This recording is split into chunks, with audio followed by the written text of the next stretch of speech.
Y'all know what time it is. Y'all don't know, y'all better ask somebody. Hat on, suit on, looking like a dapper dog, giving them all dressed like $1,000,000, diamond things in its cuffs. Y'all tell me who could it be but Steve Harvey? Oh yeah, out there listening to me.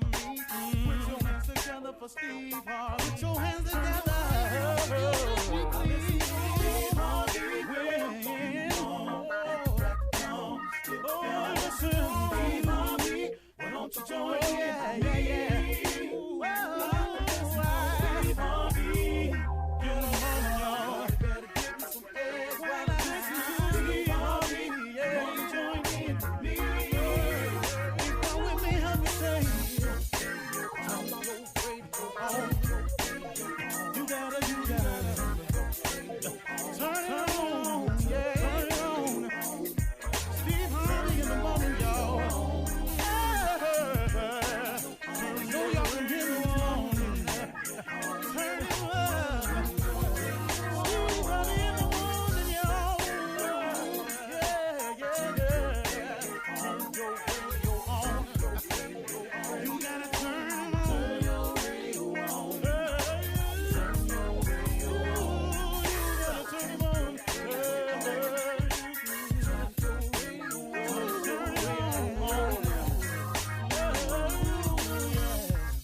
Turn them up, Steve Harvey got to turn them out. Got to turn them up, Harvey turn them on to the morning, y'all.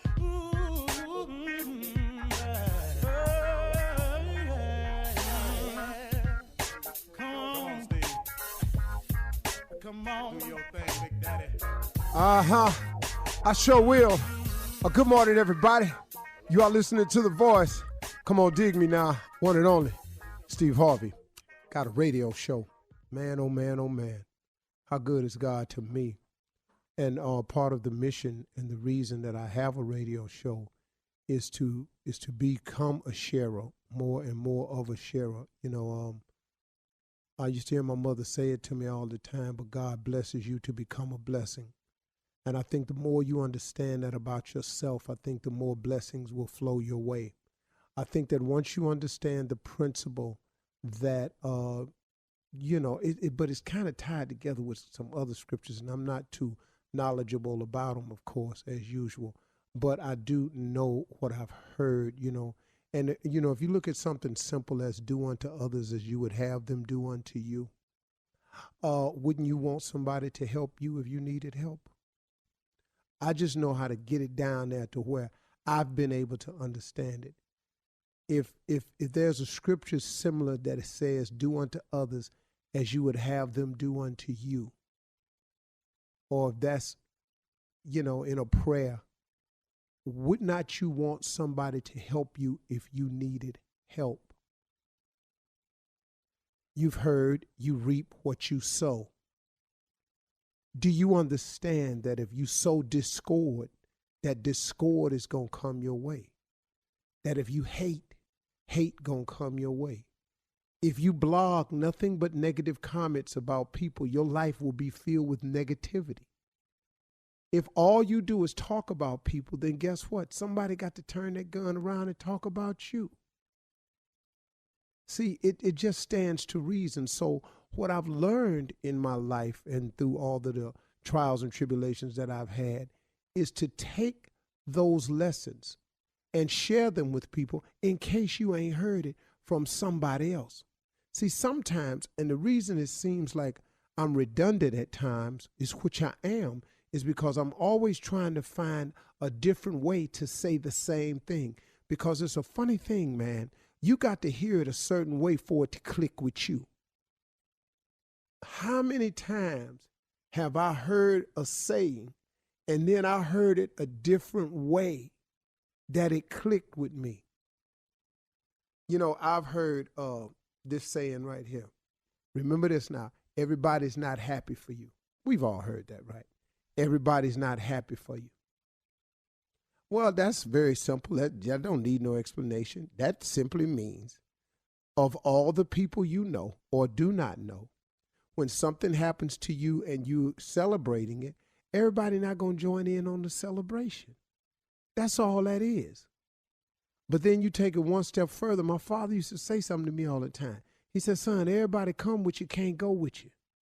I didn't get that when I was 15. Everybody come with you, can't go with you.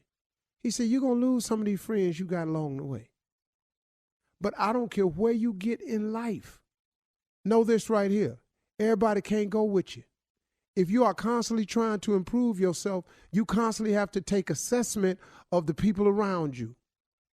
Because if you are going to continue to go and continue to grow, then guess what? You got to have people that's on the go and willing to grow. Or else, guess what? You're going to learn a valuable lesson. You know, the late boxing promoter, Butch Lewis. I was talking with Butch Lewis one time, and man, what a good brother, man. He said every successful man is doing what I call, he got rope work to do. He got rope work to do. He got to put in work on rope.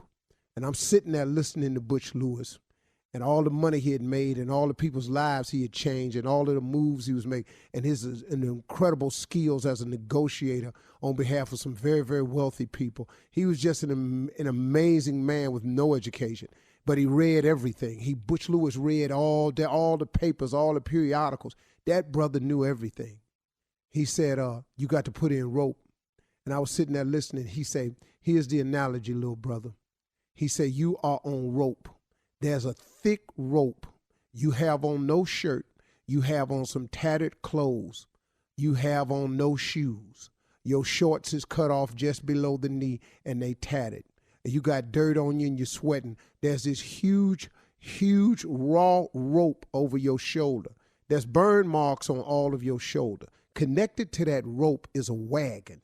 That wagon has all your weight on it, all your responsibilities, all the people you're responsible for, all your children, your wife, your family members, your employees, your co-workers, your friends. They all on that wagon, man. They just sitting there. He's saying what you got to do is you got to pull that wagon up the hill. Now, only thing with it is can't nobody help you pull your wagon.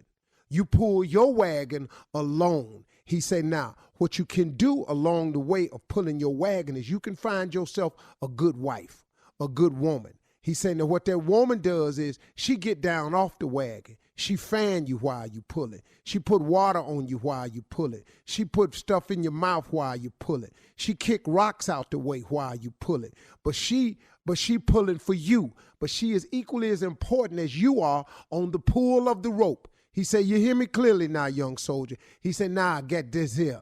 He said, it's people on your wagon that you're responsible for. But you want the people on your wagon to help you get your wagon to the top. So what you hope is that they got their foot hanging over the side, pushing. They got one leg over the back, or maybe both legs over the back, pushing. They might have their butt on the wagon, but they push it with both legs. They back facing your back. Maybe some of them facing you, but one of them got left leg hanging over trying to push. And you hope that all them people on the wagon you pulling is back there at least trying to help the wagon get to the top of the hill. Here go your problem though. Everybody ain't pushing. Everybody ain't pulling. Everybody ain't kicking rocks out the way. You got some people on your wagon that's just laying on the wagon, drinking lemonade, looking at you, talking about how long it's taking you to get your wagon up to the top, looking at you, talking about why this wagon's so slow. Then when you start picking up speed, they want you to pull harder, you to pull faster, you to pull more. Then they want you to throw what you done earned on the way up the hill back on the wagon so they can have more. But guess what? They ain't helping you get more. But they got a sense of entitlement that since you got more, they should have more. Everybody come with you, can't go with you. Sometimes you got to kick the people off the wagon that ain't pushing and pulling and say, hey, man, I'm sorry. I thought I could do this with you, and I thought you was going with me, but it's clear to me you ain't nothing but dead weight, and it ain't my responsibility to carry dead weight anymore. I have carried you as long as I have to carry you. You are no longer my responsibility. I'm responsible for my family, my wife, my children. I'm not responsible for you. You got to get off my wagon because I'm a man on rope. I'm on a mission, baby. I'm pulling. You're listening to the Steve Harvey Morning Show. Ladies and gentlemen, may I have your undivided attention, please? Hear ye, all rise. The new term has been introduced. His flyness is here.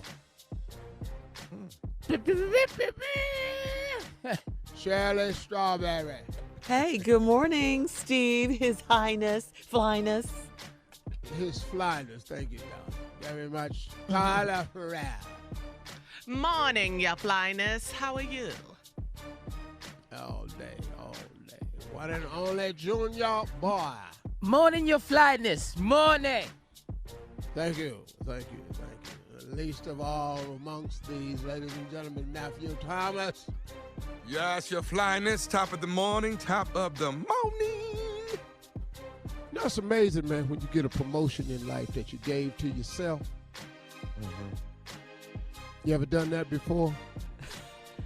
Say it again, Steve.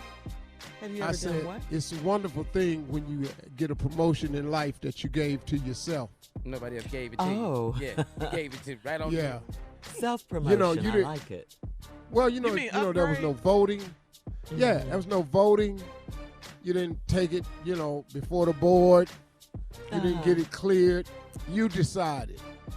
This is what I'm going to be. Like, you can decide today is going to be a great day. You can make the decision. So I just made the decision that I was his flyness. Okay. Yeah. Can't nobody Ain't argue nobody that. disputing that. Yeah. You fly now. I didn't You gave ask somebody to yourself the make me a correct type. duke. You didn't have Or to check Earl. anyone. I ain't asked nobody, could I be the prince? Was I next in line to be king? The president. None of that. Any of that. Mm-hmm. No, ladies and gentlemen, his flyness. Steve Harvey. Short, Sir Cheese. As Sir in blue Cheese. cheese, you be dressing. Yeah. All right, so what's happening today, y'all? Hey, Well, man. hump Trying day. to get to Thanksgiving, Trying to get there. It's Wednesday, but we have to do a drum roll. Have we lost our minds? Y'all know what today is? Oh, It's hump day. It's more than hump day. Hump day! What else Y'all is better it? say What this. else is it? You Let better me gather see. yourselves accordingly. It's no Ladies and Today. gentlemen, some years ago, centuries ago, Centuries. born in the cotton fields of Mississippi, down by the Delta, naked by a creek. Two loving parents gave birth to a little waterhead girl. Ladies and gentlemen, mud between her toes, cotton under her fingernail. Yes. Was born by the name of Mississippi Monica. Yeah. Today is This Monica's day. birthday. Yeah. Decades ago. You go too far. All right. More Well, than 3. speaking of decades, Sister Odell coming up at 32 minutes after the hour, right after no. this. You're listening to the Steve Harvey Morning Show. All right, ladies and gentlemen, our girl is here. The one and only Sister Odell making an appearance. Yeah. Here she come.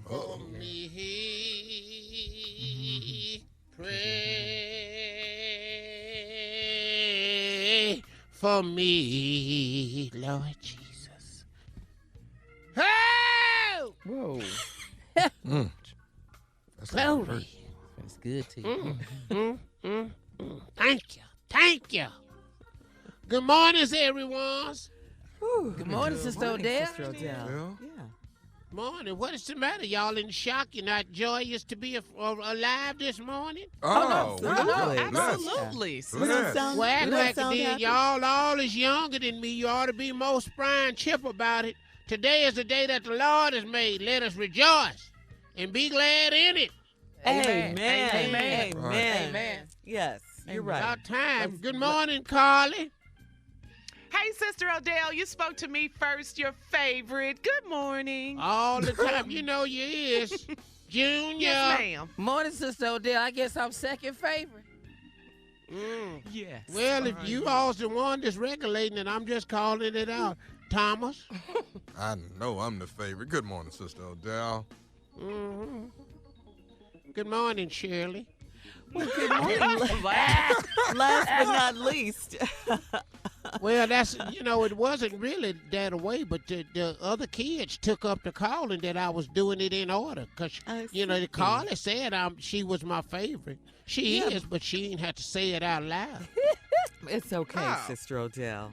It's all right. I wasn't my mother's favorite either. My brother Fish was. It's okay. Who says survived. You ain't ever been nobody's favorite girl. I guess my husband. That's sad. That's sad. Excuse me? I guess my What husband. did you say? My husband's. What? Oh, okay. Well, I felt that way about all 11 of mine. Yes, ma'am. 11? At least 4 times. Y'all know I had 11. Stop acting shocked. I've been here long enough for 11. Could have had 13 if I wanted, but I felt like 13 was an unlucky number. Oh, that's where you drew the line. Yeah, stop it at 11. I gotta stop it somewhere. But look at you. You survived. You're happy. You're Still joyous. here. Yeah, you're still here. So it Worshiping worked and out. praising Him. Yes, right. Lord, yes. Still what saving y'all doing souls. today?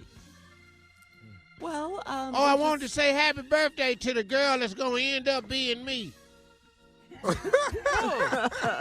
Mississippi Monica got a voice just like me. Lord have mercy. She ain't headed to me. I don't know who is.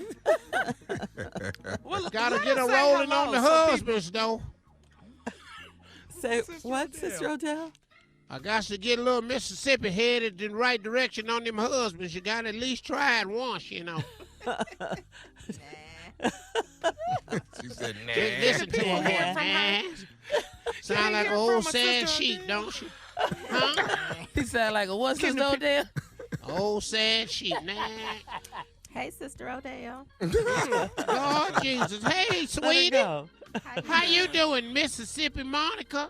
How you doing, Sister Odell? I never get to talk to Ooh. you. Girl, listen Two to of that them. voice. you asked for, Girl, Tom. you gonna be something. Ain't no Okay. doubt baby, about ain't it. Girl, you gonna be something. That's a voice right there. It's a blessing to say I'm going to be you, Sister Odell, because I look up to you. You my idol. Ooh. Girl, you better somebody. Oh, Jesus. Thank trying you. That to get was in a front of you, blessing Carl. right there. Thank you. Thank you. Yes, it is. You got Role a model. you got Sister blessed. Odell, for my birthday, will you sing Jesus on the Main Line? Ooh. Jesus on the main line. Tell him what you want. that right on in Jesus on the main line. Tell him Sing it. what you want. Oh, Jesus on the main line. Tell him what you want. Call him up and tell him what you want. Oh, the kids, call him up and tell him what you want. Last you time, want. call him up on the phone. Call him up while you're at home. Call him up when y'all alone. Call him up when everybody gone. Call him up right before you get stoned. Call him up. Try him on the telephone. Call him up. What happened? Right before you get stoned. When you're rhyming, you have to just go with what comes to mind. Okay. That was nice, Sister Odell. Tell him what you want. Ooh, happy birthday, Nice. Monica. Thank you, Sister Odell. See you next week. All right, sweetie. She's Wow. a cute little girl, ain't she? Uh-huh. Pretty Adorable. Mm-hmm. That's Pretty really legs. With her. Wow. So, Sister Odell, what do you have planned for the rest of the day? What is your typical day like? You come on this show. What else do you do? Well, mostly just witnessing. Mm-hmm. Spend the whole day witnessing. You go to different Witnessing places. and eating. Yeah, I'm over here in Botswana with Steve. Oh, are you? What you Saving doing these over there? Africans. Saving Africans, fool. What you think? I cannot. How's that Saving going? Africans. It's going good. They don't understand what I'm saying sometimes, but But it's working out, though. And when I slap them with this hand of healing, they know what I'm talking about.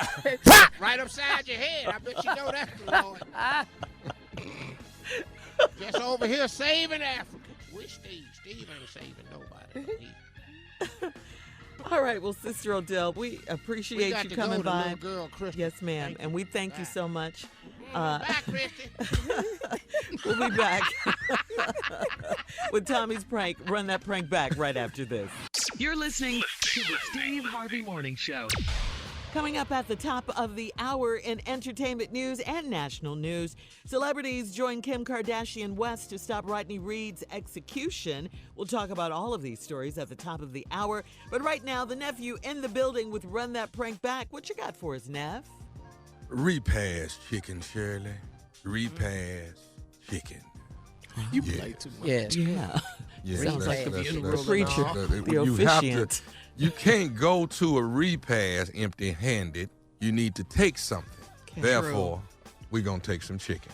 A lot of people go by there with buckets and buckets and boxes and boxes of chicken. We're going to order some chicken for the repast. Let's go, cat dog. This right here is repast chicken.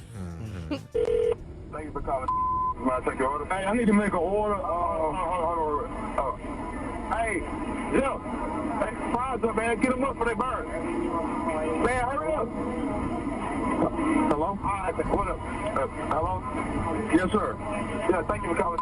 Can I help you? Hey, I'm trying to get an order, man. We just got through with a funeral. I'm trying to take some chicken over to the repast where the family at, man. All right, man. Well, how much you need? Okay, I know I'm going to need probably like 125 pieces of chicken, dog. How long did it take to cook? Man, we're not ready right now, man. It takes probably at least like 30, 45 minutes, bro. Kind of busy right now. Okay, I need 125 pieces, man. But listen, what kind of, I'm trying to make sure we get enough. You know how it is, man. Somebody passed, so we trying to make sure we got enough food at the house, man. Yeah. So what kind of size you got, man? Because I want to try to get large family sizes on. Y'all got potato salad?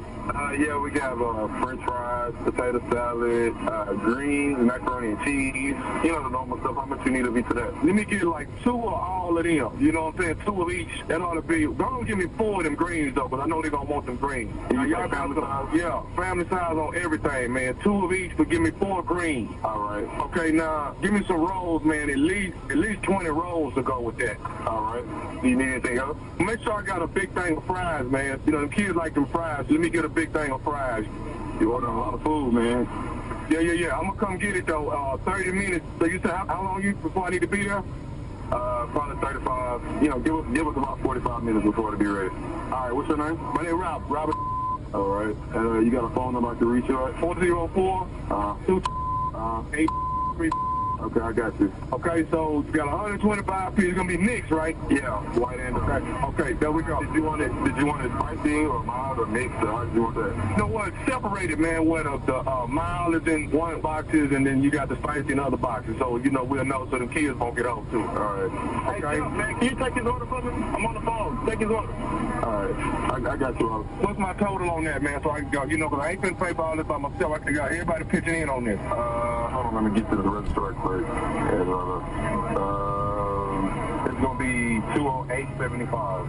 Yeah. Okay, 208.75. 30 minutes, I'm going to start coming there. What's your name, dog? My name is Wayne. All right, Wayne, I'm going to ask for you, but I'll be there in about 40 minutes, man. All right. Yeah, man, I think the Robert. This is Robert. Hey, what's up, man? This is Wayne. It's chicken, man. I was just calling to let you know we finished a little bit early, and your last batch of chicken, we just dropped it. Okay, man, I meant to call you a few minutes ago, dog. Hey, listen, you cook all of it? Yeah, man, you wanted 125 pieces, mixed, spicy, and mild with 4 large sides of each thing, 5 large sides of fries. Yeah, I cooked all that for you. Got it ready. Okay, check this out, dog. I've been talking to everybody, man. You know what, man? I'm just going to need about 10 pieces, dog. I ain't going to really need the rest of that. Excuse me? I just need 10 pieces, dog. I talked to everybody, man. Everybody went and bought some. They want a hamburger, so I'm just going to need 10 pieces of that chicken. Bro, man, we already cooked all this chicken, man. I got 125 pieces, bro. If you don't come by this, I'm in trouble, man. What you mean you only need 10 pieces? I just need 10 pieces, dog. You know, I don't need all that. I don't want to buy nothing I don't need. I just need 10 pieces. Man, nah, bro. You going to come by this chicken, man. This some we just sit here. It's only me and one other dude up here. We working out.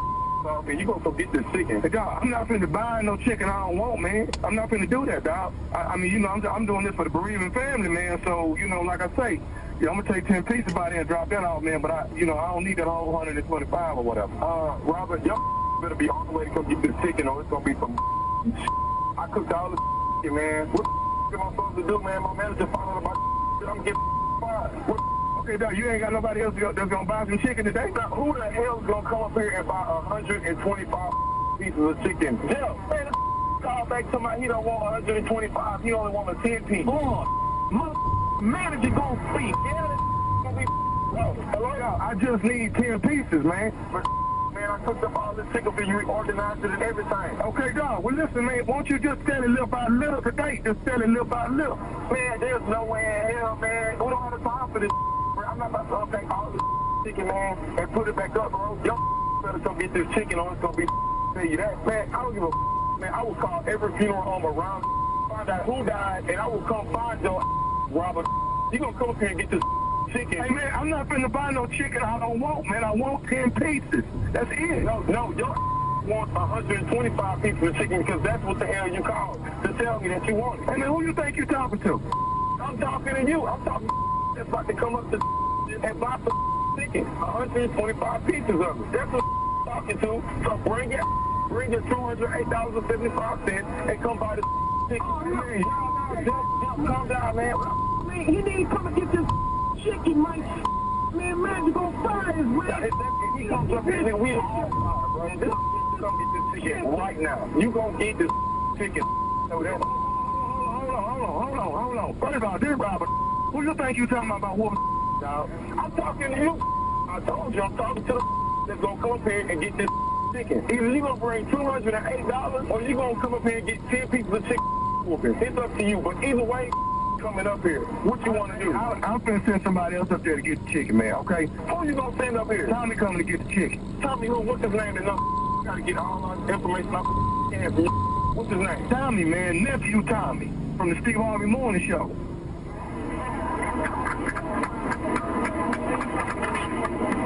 What the hell you just say to me?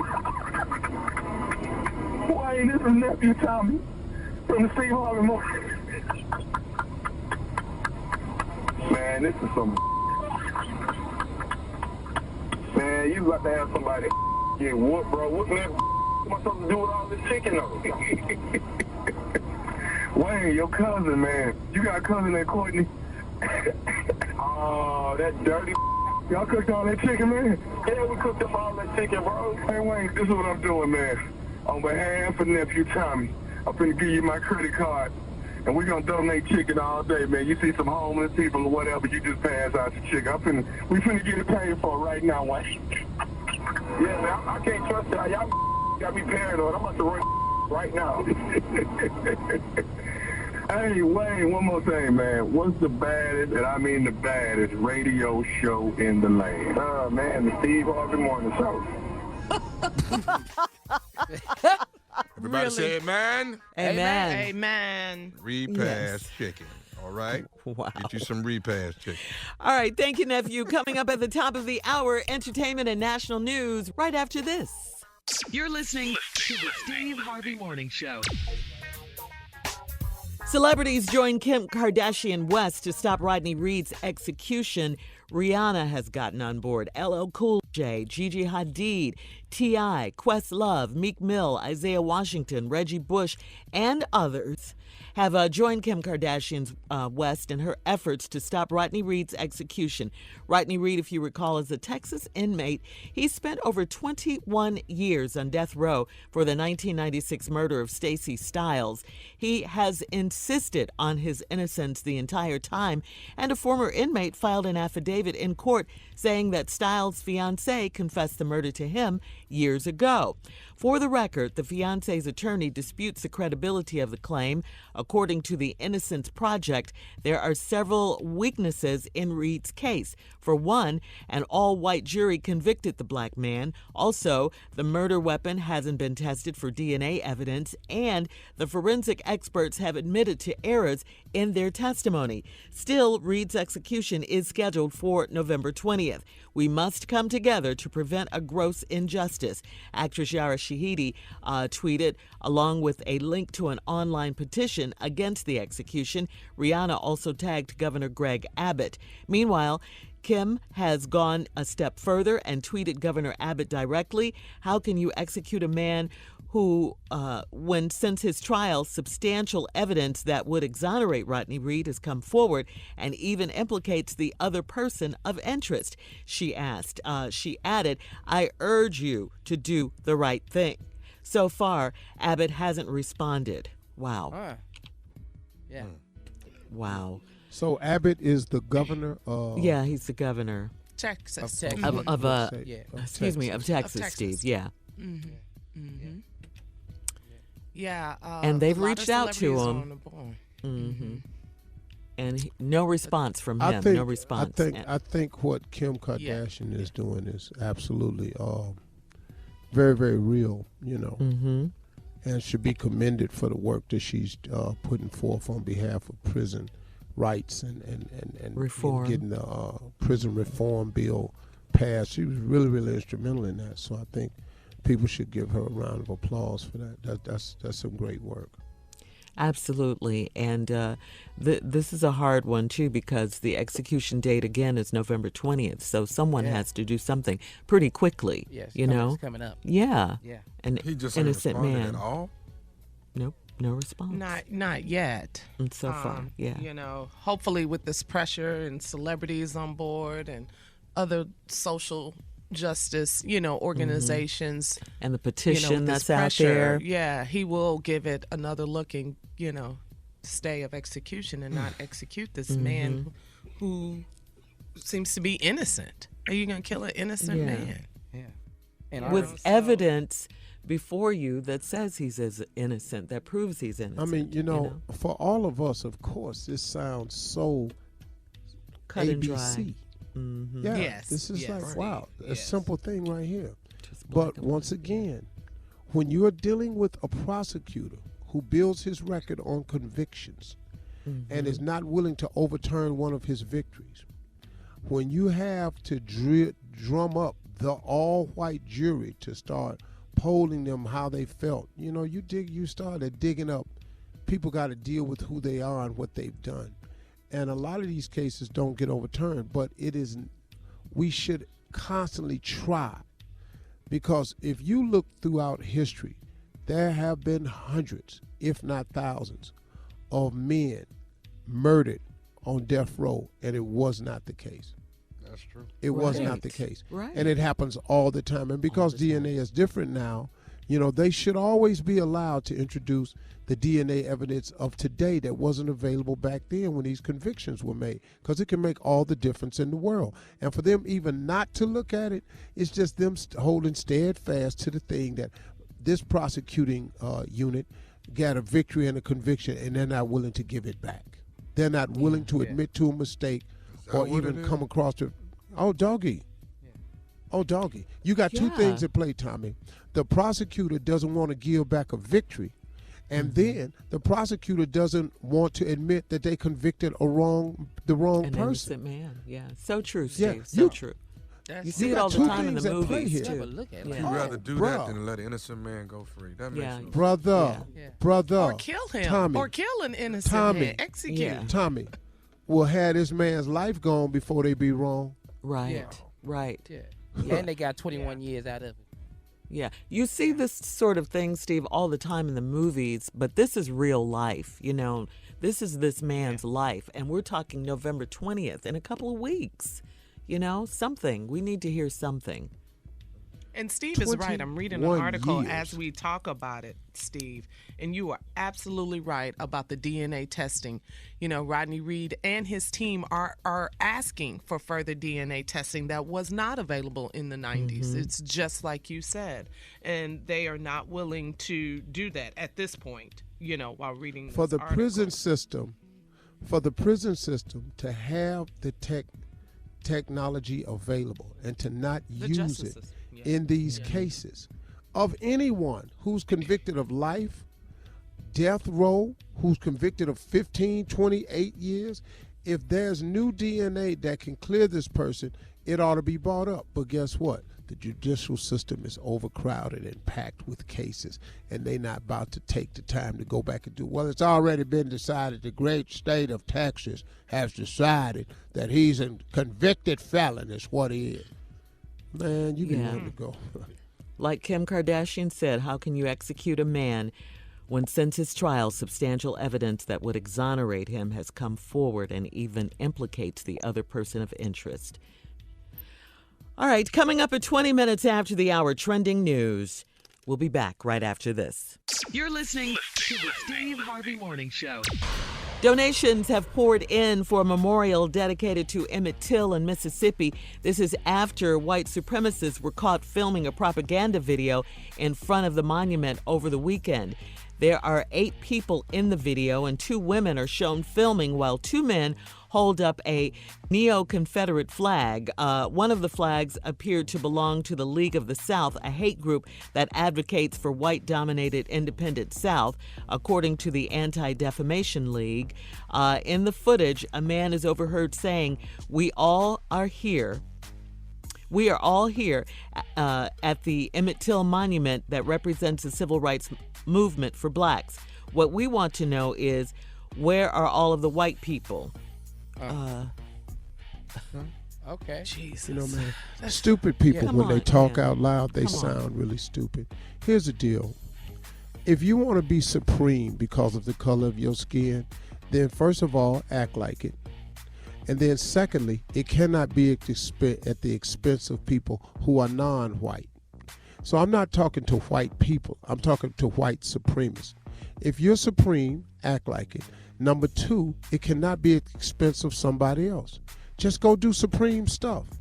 But the problem is, you little hick-ass hillbilly, you ain't got nothing going on for yourself, and now you're trying to find a way to desecrate something else to make yourself look better. Man, miss me, please.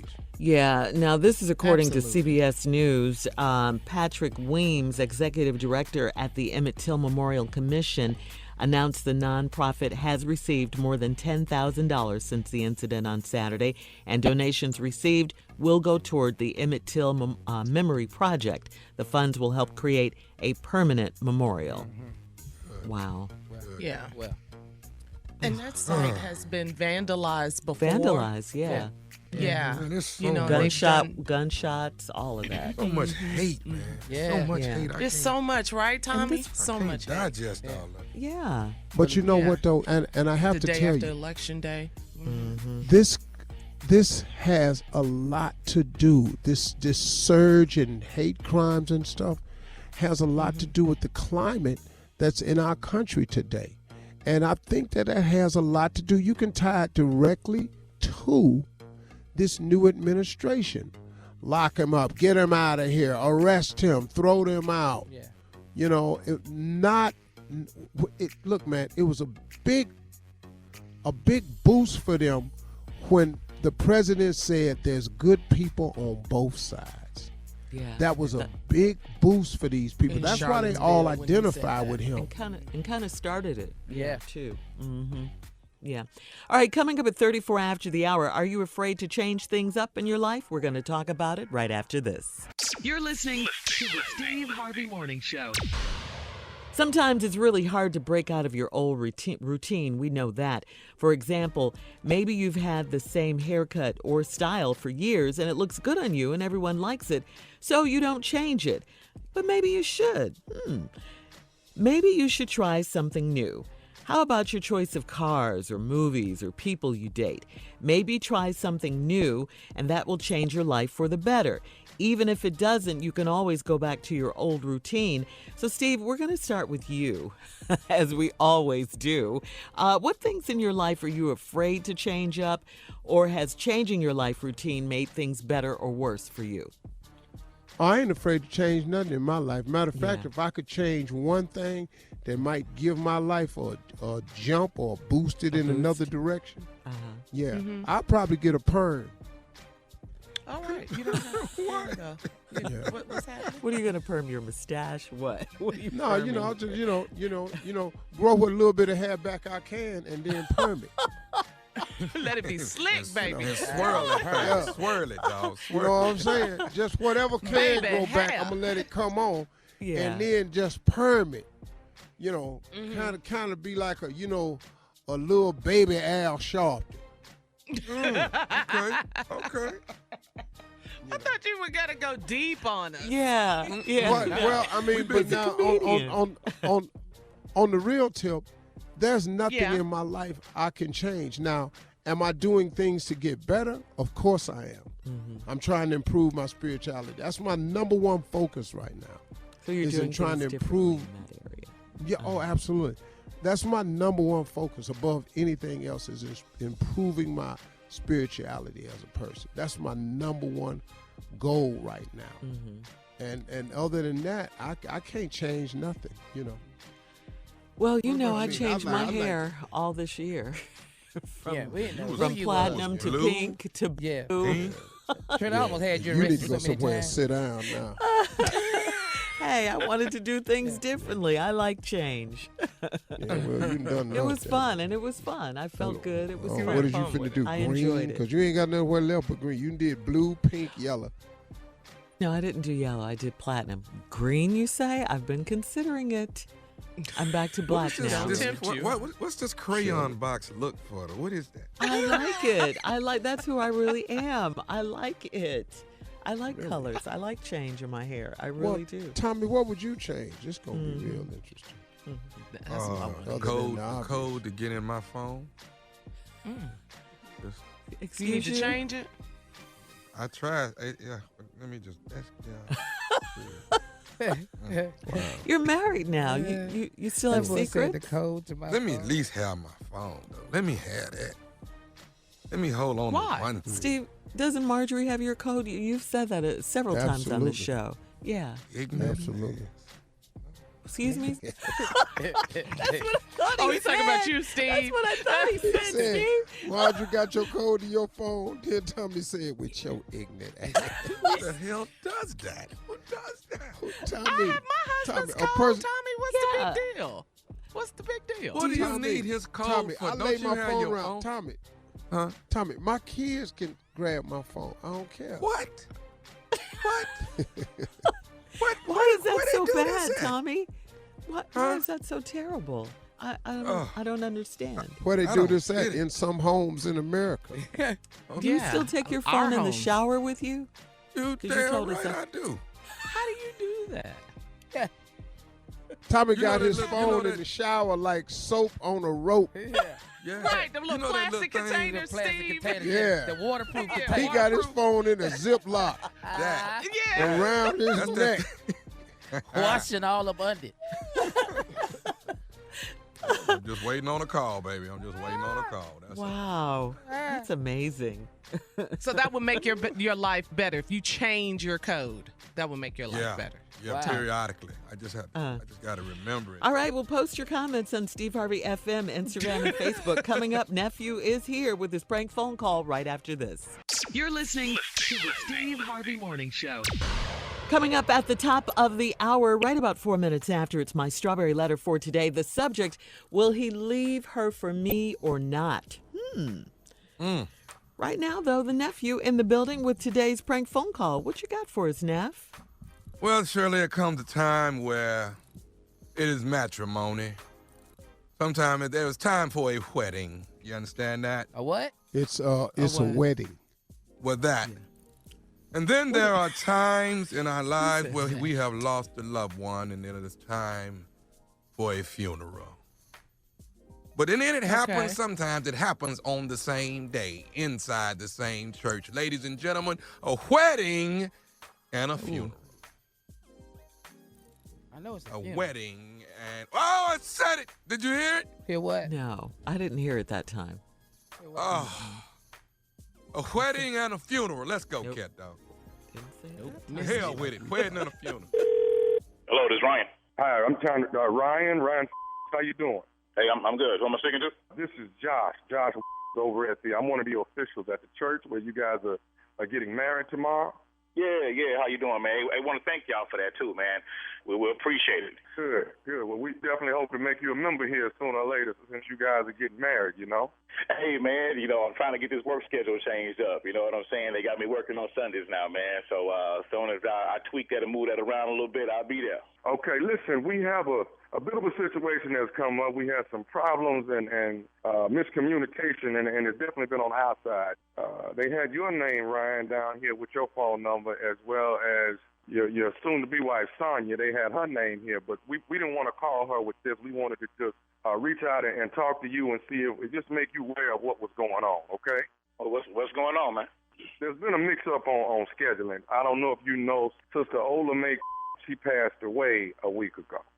And you're not a member of the church, so you wouldn't know her, but she's one of the oldest members here at the church. Sister Ola May passed away. And what's going on is you all's wedding is tomorrow at 12 o'clock. Right. But the actual funeral is at 3 o'clock here at the church. Okay. What's your name again, brother? What? Josh. Okay, look here, brother Josh.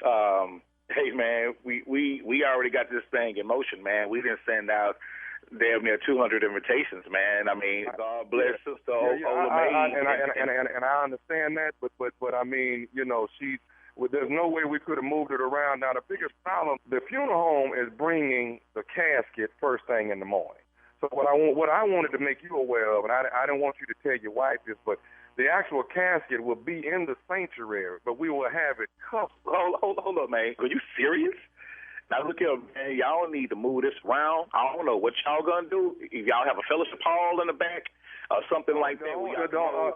Ryan, the only place we can actually put the casket, if we didn't put it there, is in the actual room that your soon-to-be wife would be changing in. That's the only place. Man, you out your mind. My wife ain't fixing to change in no room with no dead body. Are you kidding me? And you know what? I understood that. That's the first thing I thought of. And that's what I said. Let's just put the casket where it goes for the funeral, and we're going to cover it up. And see, basically, you actually getting...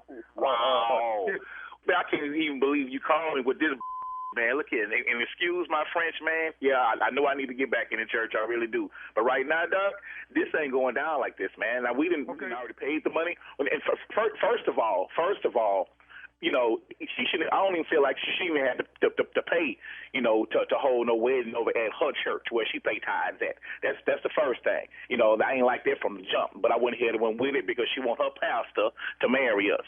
And now you got the nerve to tell me that y'all rearranged something, that a funeral gonna happen the same day as my wedding, and my wife got to get dressed in the room with a dead body. Well, no, we're not gonna put her in that room. Like I say, I'm putting that body first thing in the morning. I'm gonna put that body in right there in front of the pulpit, and we're going to cover it. Now, what you're getting out of this, you get more flowers because there's going to be flowers from the funeral.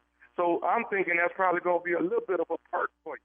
I just wanted you to be aware that there's probably going to be more people than you think because some of the people that's going to be at your wedding is really for the funeral.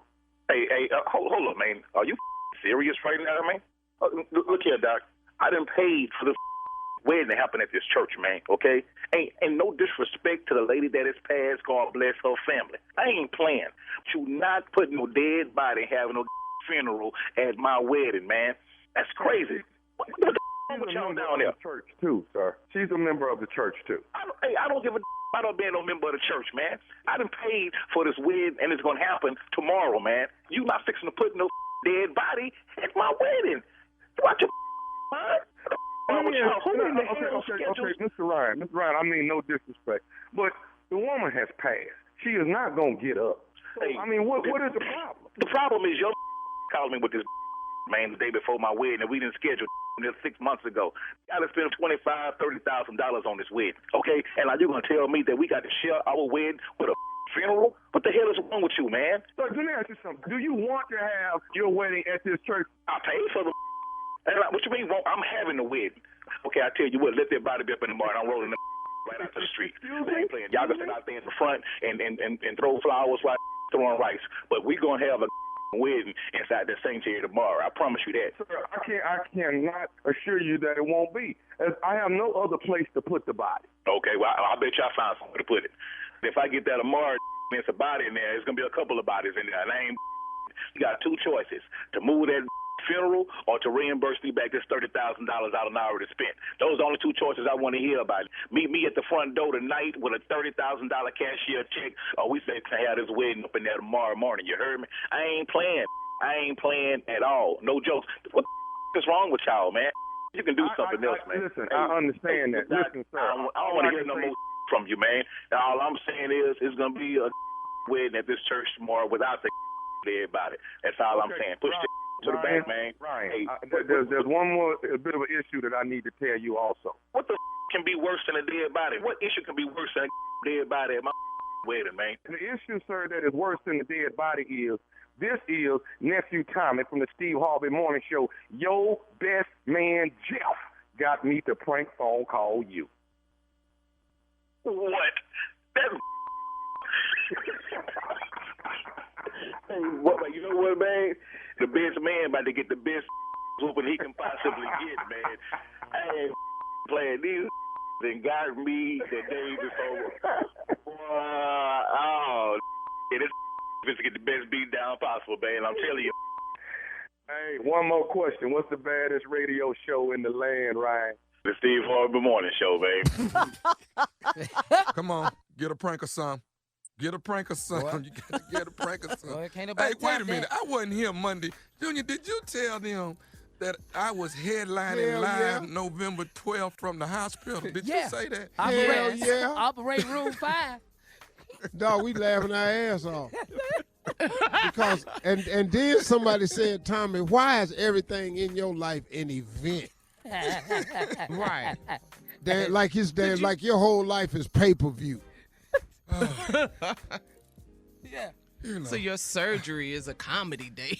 Hey, I'm trying to laugh about it because I'm scared, okay? I'm trying to keep some laughter in it, y'all. That's all. What is you scared about, man? Your shoulder? Man, just the recovery. So tell everybody what you have surgery on in case they missed it. My Don't nobody shoulder, care, Carla. We rotator cuff. care, Steve. We care. You better care. This is major surgery now. You better care. I know you better not be in that. Dubai or Bangkok, wherever you at. You need to be home there by next Tuesday. What day are You you be having the home surgery? What next day you having Tuesday. surgery? A week from today. I A week from promise yesterday. you I ain't gonna be there. I can promise you that. Don't do that. Suck You it got up, all buddy. you got all these planes and stuff. You can get to me. What you want him to be there? Coming when I up, open my eyes, you better be there. coming up, the strawberry letter. Will he Okay, leave cool. me or not? We'll get into it right after this. You're listening to the Steve Harvey Morning Show. All right, time for today's strawberry letter. And if you need advice on relationships, dating, work, sex, parenting, and more, please submit your strawberry letter to Steve Harvey FM and click Submit Strawberry Letter, okay? We could be reading your letter live on the air, just like we're going to read this one right here, right now. Buckle up and hold on tight. We got it for you. Here it is, the strawberry letter. All right, thank you, nephew. Subject, will he leave her for me or not? Dear Steve and Shirley, I've worked with a guy for over 6 years, and over time, we became attracted to each other. We went out a few times and had several passionate kisses, but nothing more. He explained to me that he is in a dead-end marriage for 20 years, okay? And he lives in an apartment in the city, and his wife lives in their house in the suburbs. I am divorced, and my grown kids live with me. The married guy and I enjoy each other's company, but I told him we can't have sex until he's divorced. He said he loves and respects me, so it's not a problem. We really want to be together, so he told his wife that it's over and she can stay in the home in the suburbs and they can split their assets. He told me that he needs time to dissolve his marriage and he hopes that I can be patient and understanding. He explained to me that his wife has never worked, so it will be a drawn-out legal battle over finances. We haven't seen each other much lately because he's back and forth to the suburbs to deal with his wife. He sent emotional text messages to me, and he details how special our little affair has been to him, but he also says that he is having a tough time with the divorce. He said he loves her, but he's not in love with her. Now it's been a month since I've talked to him. He sends me texts to say he's thinking about me and hoping I can be patient. I know divorce can be tough because I've been through one. My intuition says he is back with his wife, and we won't ever get get together. He's in a different office now, so I don't even see him at work anymore. It seems like he's distancing himself from me. What do you guys think? Will he ever leave his wife to be with me? Please advise. I think what you think. And what you think is that you guys will never be together. That's what I think. He's back with his wife. I say definitely, if you're feeling it in your gut, you know the deal. Even before you wrote us, you know he's back. He's just texting you now. Before it was all hot and heavy without the sex, you know, those passionate kisses. None of that is going on. You don't even see him anymore. This is over. And that's how you should live your life. Like, this is over. He's with his wife. He's over there in the suburbs with her at the house and all of that. So I think you should just forget about him, move on with your life, because it looks like he's forgotten about you and moved on with his life. He is now back with his wife. Steve? Well. Will he leave her for me or not? Dear Steve and Shirley, she's been working with this guy for 6 years, and over time they became attracted to each other. They went out a few times and had several passionate kisses, but nothing more. Hold up. We need to dig and explore this situation. We've had several passionate kisses, but nothing more. Well, anybody feeling anything I'm feeling? What, you think it's been more? Hard kissing. Hard kissing. A lot go with that. Pressure. I'm surprised nothing else has happened. Because you've been hard kissing. Kissing hard brings about certain things. Things that we have to grapple and deal with, wrestle and tussle with, talk to separately. You always do. Yeah. It's hard kissing. It's hard on a lot of things. It's hard to lay there and kiss hard. It's hard to stand there and kiss hard. It's hard to hug when you're kissing hard. It's hard to push away when you're kissing hard. It can be done. Find it hard to believe that something else happened. And I think what's happening is this lady, now, and this has been 6 years with this guy. Over time, we became attracted to each other, went out a few times, and that's it. So I think there's more to it. He explained to me he's in a dead-end marriage for 20 years. Every dude say that's married when they talking to a chick. Don't no dude open the conversation with, you know what? I'm so happily married, man. This is wonderful. I just like to add you into the mix. Right. Don't no dude open with that. Partner, that's the standard line. I'm in a dead-end marriage for 20 years. Now here it is. He lives in an apartment in the city, and his wife lives in a house in the suburbs. Oh, then you ain't married. You separated. But I don't hear you say that though. I'm divorced and my grown kids live with me. Now here's the odd part. If he lives in an apartment in the city and his wife lives in the house in the suburbs, and he hasn't mentioned to you that he's separated, I'm gonna show you what that means a little bit later on. I'm divorced and my grown kids live with me. The married guy and I enjoy each other's company, but I told him we can't have sex until he's divorced. He says he loves me and respects me, so it's not a problem. We really want to be together. So he told his wife that it's over and she can stay in the home in the suburbs and they can split their assets. She already staying in the house in the suburbs. Mm-hmm. He went in there and told his wife, what? Lady, this man ain't told this woman a damn thing. Walked in the house and told her about y'all. What? I've been down here at the office kissing real hard with this woman, and I think it's over between us.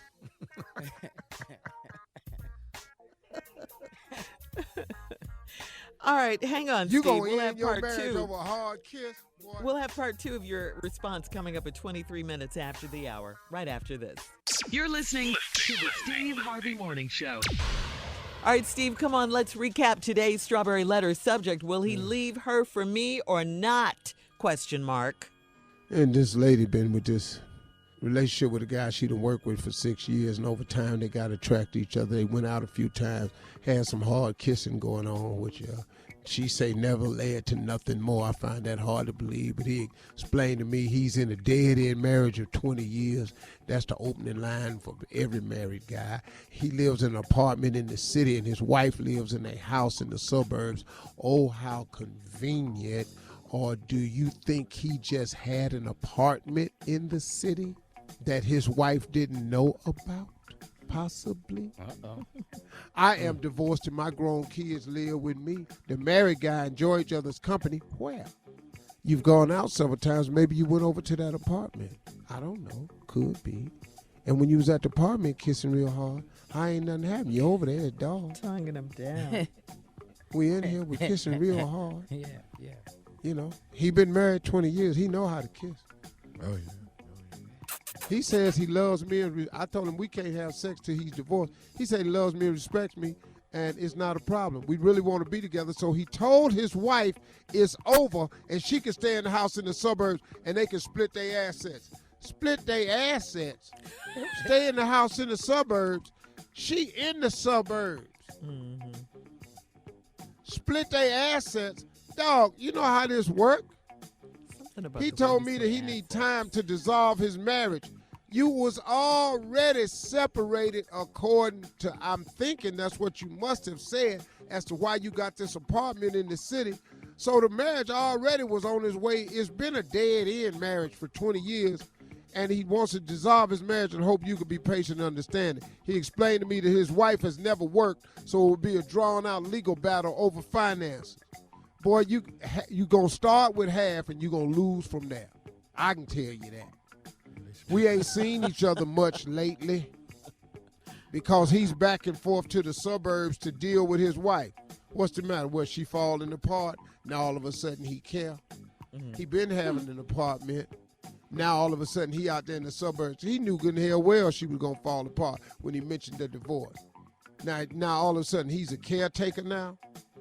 He back and forth to the suburbs, deal with his wife. He sent emotional text messages to me, and he details how special our little affair has been to him. Excuse me, affair. Kissing ain't an affair. What is it? What do you mean? Kissing is just kissing. That's not an affair. You know what I mean, lady. Y'all done had a little bit more than this kissing. More than that, man. Yeah. But he also says he's having a tough time with the divorce. Wait a minute. He having a tough time with the divorce. Didn't he tell you he was in a 20-year dead-end marriage? So what the hell is he having a hard time to get over with now? He been prepping for this day for 20 damn years. Now all of a sudden he having a hard time with the damn divorce. He can't pull it together. What was this dead-end 20 years doing? He says he loves her, but he's not in love with her. Now it's been a month since I've talked to him. He sends me texts to say he's thinking about me and hoping I can be patient. Be patient for what? What is he doing for a month? What? You want me to tell you what happened with the month? The lease was up on the apartment. What? So he ain't got that little playground to go to no more. That's why you can't hear from him. The lease is up at the apartment. I know divorce can be tough because I've been through one. My intuition says he's back with his wife. He never left his wife. And we won't ever get together again. You're right. He's in a different office now, so I don't even say he asked for the transfer. He is in a different office now, so I don't even see him at work anymore. He asked for the transfer. It seems like he's distancing himself from me. You ain't talked to him in a month. You ain't seen him in a month, and he ain't in the same office no more. How much more distance you need? Right. It's over. It's over. What do you guys think? I think you about as far away from a damn relationship as you can be. That's how distant. I think he's doing an excellent job. He's not talking to you. Y'all ain't been to the apartment. Y'all was kissing real hard. Will he ever leave his wife to be with me? Please advise. He's not leaving his wife. I don't give a damn if it is a 20-year dead-end marriage. Listen to me. Listen to what a man said. This is a 20-year dead-end marriage. When you take your vows, don't you say, till death do us part? We all in dead-end marriages. Yes, man. All us in here is in damn dead-end marriages. The vow said, till death do us part. Don't that sound like dead end to you? Yes. Only one way out. All right, listen, post your comments on today's Strawberry Letter at Steve Harvey FM on Instagram and Facebook. Coming up, we'll talk about the president at 46 after. You're listening to the Steve Harvey Morning Show. President Trump once again has threatened to yank federal aid from California, which has been battling a series of fires, as we all know. Trump's threat prompted a response from California's Governor Gavin Newsom, who mocked Trump for not believing in climate change.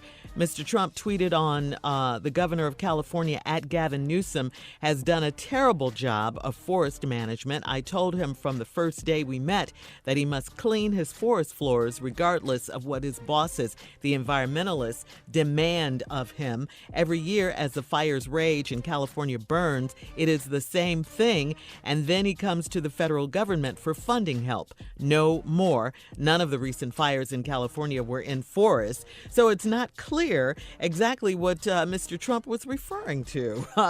Governor Newsom clapped back at Trump. You don't believe in climate change. You are excused from this conversation. Boy, you talking to him bad. Everybody talking to the president. I like crazy. that clap back.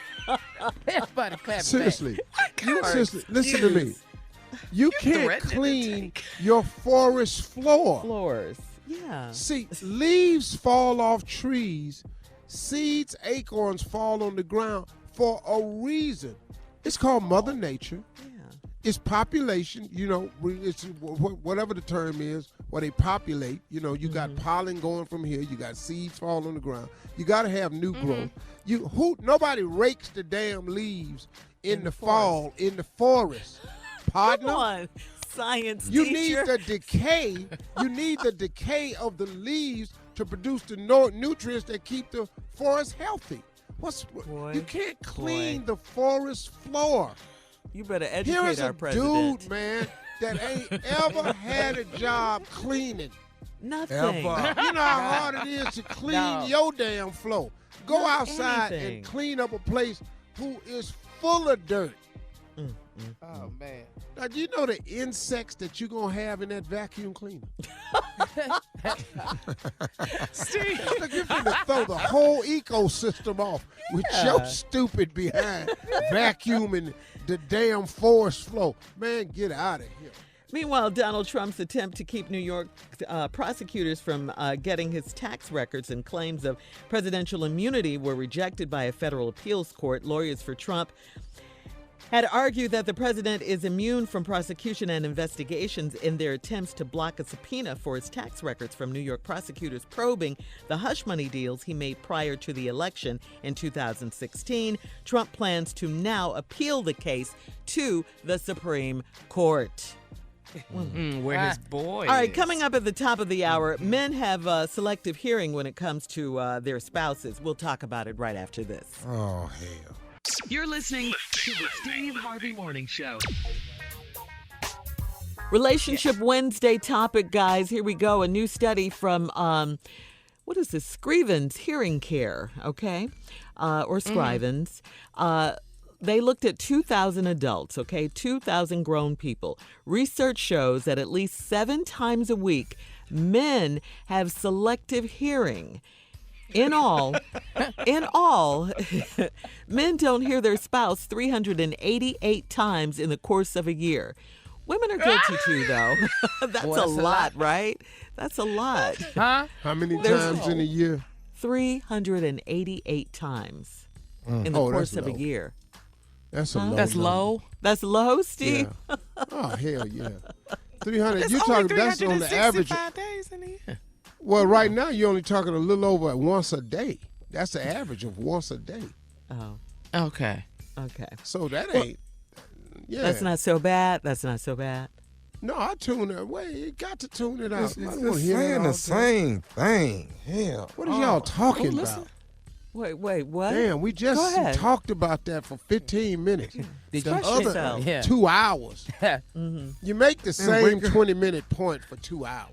And wake up the next morning. We still talking about that, man. Move on. God, What? dog. What? Yeah, I'm hearing you, but I ain't listening no more. Damn. Did you hear what I I've been said about stopped Linda listening. down at the job? Yeah, why are we still talking about Linda?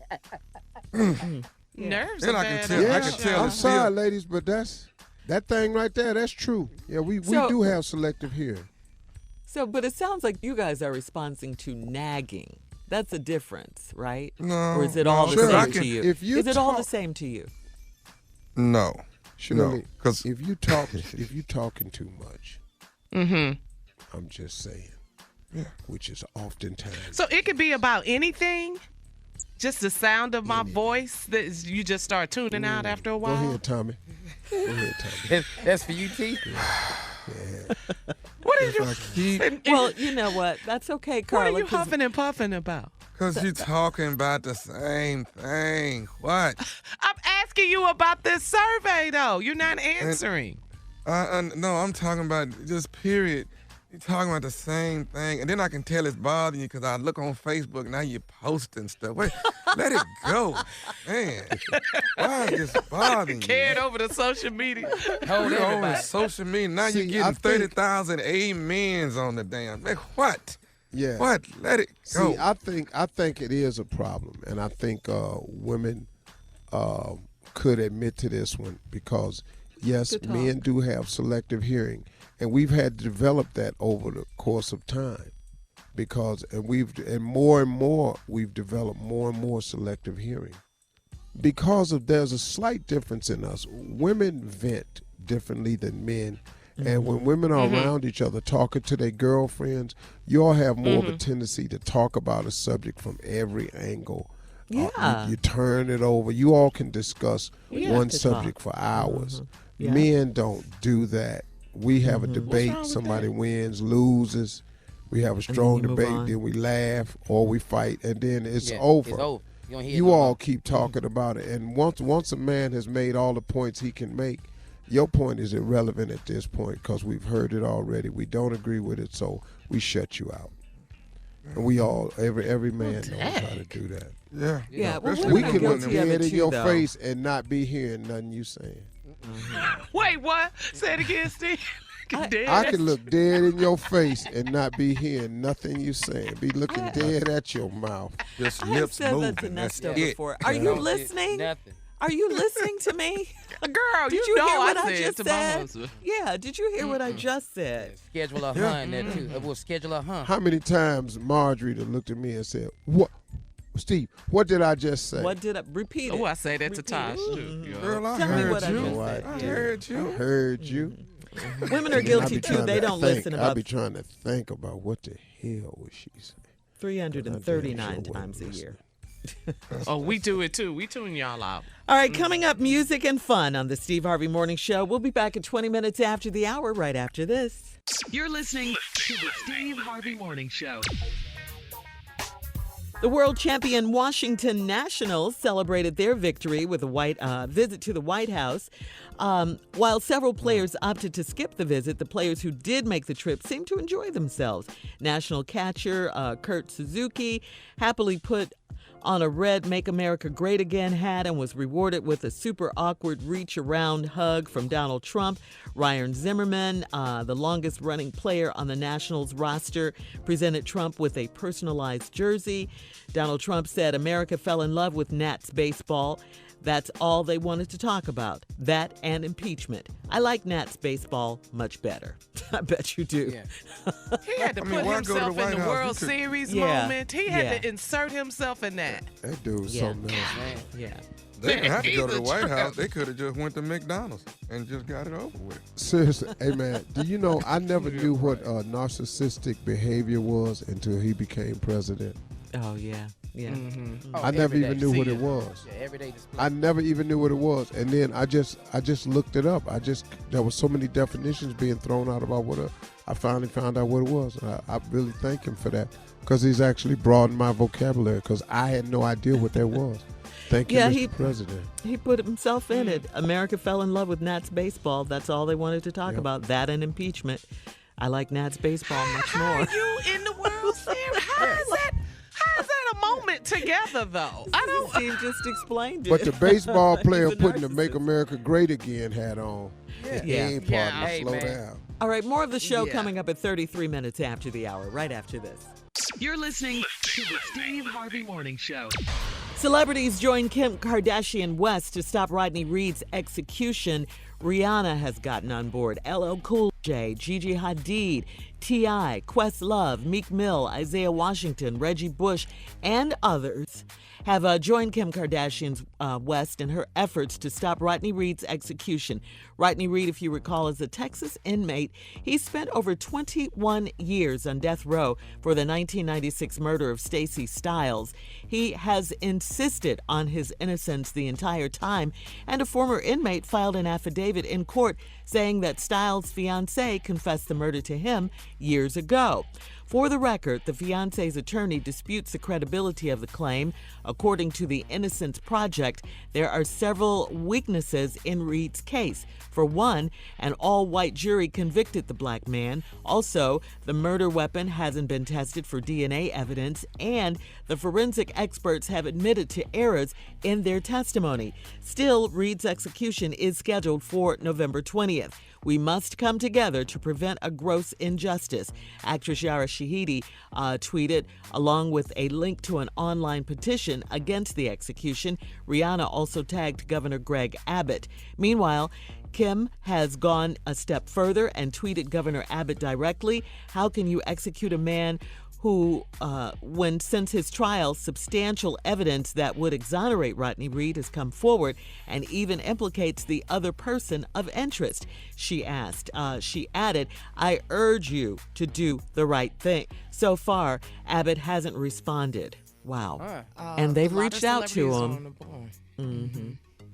And no response from him. No response. I think what Kim Kardashian is doing is absolutely very, very real, and should be commended for the work that she's putting forth on behalf of prison rights and reform. And getting the prison reform bill passed. She was really, really instrumental in that. So I think people should give her a round of applause for that. That's some great work. An He just ain't innocent responded man. at all. Nope, no response. Not yet. Hopefully, with this pressure and celebrities on board and other social justice, organizations, And the petition with this that's out pressure, there. yeah, he will give it another looking stay of execution and not execute this man. Are you gonna kill an innocent Yeah. man? And With evidence before you that says he's as innocent, that proves he's innocent. I mean, for all of us, of course, this sounds so Cut and dry. ABC. Yeah, Yes, this is yes. like, wow, a Yes. simple thing right here. Just But once again, when you're dealing with a prosecutor who builds his record on convictions and is not willing to overturn one of his victories, when you have to drum up the all-white jury to start polling them how they felt, you started digging up. People got to deal with who they are and what they've done. Coming up, our last break of the day, and of course, some closing remarks from the one and only Steve Harvey at 49 minutes after the hour. We'll be back right after this. You're listening to the Steve Harvey Morning Show. All right, here we are, last break of the day. It's been a good Wednesday, a good hump day. Fun. Yeah. great Day after election day, did y'all vote? Get out Yep. and vote. I voted Got to vote in. yesterday. Yes, I did. Yes. Yeah. Those local elections, they count. Yeah. They matter. Looking at for some of the sure. results, some of y'all didn't. Though. Y'all gonna learn. Y'all gonna learn. Gonna learn today. Yeah. Hey, can I say something? Uh-oh. Uh-oh. It's time Just- for let me closing just- remarks. I don't know how nice to say this, but this to my pastor. Quit sending me a friend request. on social media. My page ain't saved, okay? I'll see you on Sunday. But my page ain't saved, dog. So, no, I'm not finna accept your friend request. Nothing. My page is buck wild. You don't want to be over here, okay? I'll catch you Sunday morning. He can't know what's going on with you. Yeah. No, dog. He can't know what's in my life right now. He gonna be judging your page. Let me have this, man. I'll see you Sunday, partner. Just want to get that out here. I know he's listening. I just want you to know. I'll catch you Sunday. Good morning, Pastor. Tell him that. Yeah, tell him. Good morning, Pastor. Wow. Well, he know who need to be up at altar call when he called for it. Yeah. I'm good. All right, I got some closing remarks. All right, Thanks please. a lot, Tony. Get moving on. Right? Yeah. You know, I wanted to take some time to share something with you all because I think what happens to a lot of people, it has happened to me in my life. And so that's how I know how effective it is. One of the major contributors to failure, one of the major causes of a person's inability to propel themselves into the life that God has for them is because they keep hanging on to their past. That's a very, very dangerous thing to do. You know, now we have a lot of things in this world that tries to make us hold on to it like it's noticeable. You know, don't forget where you're from. You know, keep it real. You know, just items of that nature. But I want you to, what I'm trying to get you to understand is, once you've moved past something, it is in your best interest to let it go. You have to let it go, because when you hang on to things of the past, it impedes your progress. If you really want to go, you're going to have to let something go. You cannot be as fast as you can be with a bunch of dead weight hanging on to you. You have got to let it go. Here's the situation. So many people spend so much time in the past that they don't have the proper balance to plan, anticipate, and build the hopes and visions and dreams for their future. Stay out of the past. There's nothing back there that you can do anything about. Nothing about it at all. There's not a single decision you can make that can change yesterday. There's not a moment of worry that you can have that can change what happened last week, when you were a baby, when you were a little girl, when you got laid off, when you got fired, when your relationship ended, when you had the baby. Nothing you can do today can have one iota of an effect on your past. So why are we spending so much time there when we clearly have a future to get to? Let it go. Stay out of the past. Backwards makes it real hard to go forward. If you put your car in reverse, I am telling you, you're going to have one heck of a time to get that car to go forward. I don't care what you do.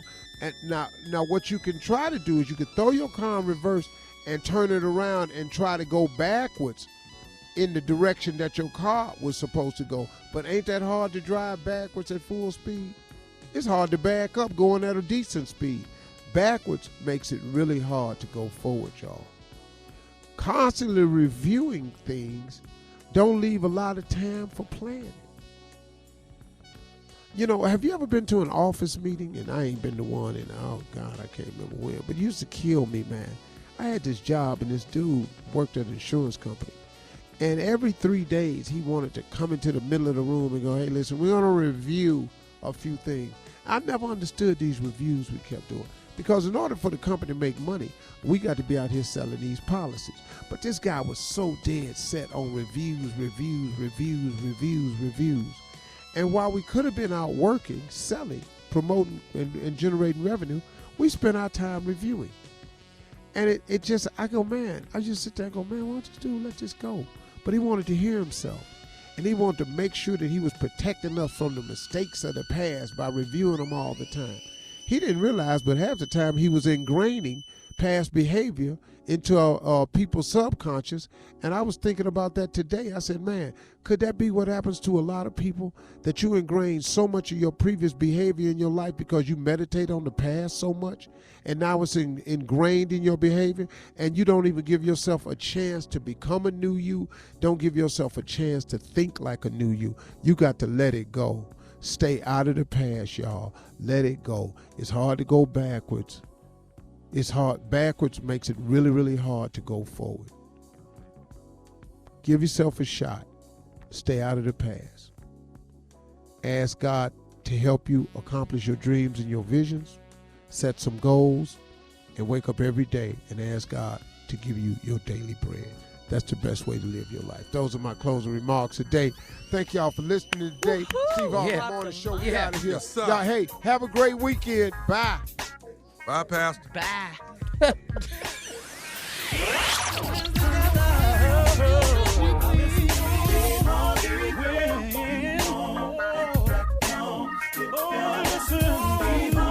For all Steve Harvey contests, no purchase necessary, void where prohibited. Participants must be legal U.S. residents at least 18 years old unless otherwise stated. For complete contest rules, visit SteveHarveyFM.com. You're listening to the Steve Harvey Morning Show.